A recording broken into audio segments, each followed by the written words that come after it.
உங்களுடைய நெருங்கிய நண்பர் விஜயகாந்த் அவர்கள்.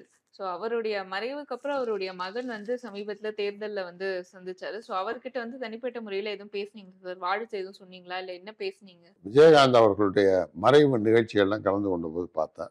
அவருடைய துணைவியாருக்கும் அவருடைய பிள்ளைகளுக்கும் என்னுடைய ஆறுதலை சொன்னேன். நாங்க அரசியல் இருக்கும்போது நானும் விஜயகாந்தும் நல்ல நண்பர்கள் தான். ஆனா இப்ப நீங்க கேட்ட மாதிரி விஜய் மாதிரி சொன்னீங்கல்ல, விஜய் அரசியலுக்கு வராரு, என்ன பண்ண போறீங்க? அது மாதிரி நானும் விஜயகாந்த் மிகப்பெரிய நண்பர்கள், ரொம்ப நெருங்கிய நண்பர்கள். அவர் வந்து கலைஞர் மேல மிகுந்த பற்று கொண்டவர். பலமுறை வந்து நாங்க கலைஞரை போய் சந்திச்சிருக்கோம். இன்னும் சொல்ல போனா கலைஞருக்கான மிகப்பெரிய விழா எடுத்ததுல அவருக்கு ஒரு பெரிய பங்கு இருக்கிறது.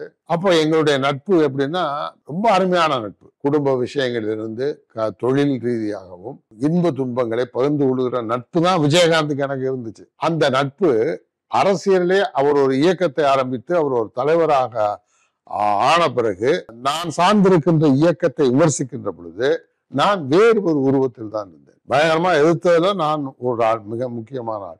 ஐயோ என் நண்பரை அப்படின்லாம் பார்க்கல நான். அதனால அரசியல் களத்துல வந்து நீங்க சொன்ன மாதிரி களத்துல வந்து காட்சிகள் மாறலாம், மாறும்போது நடப்பது வேற.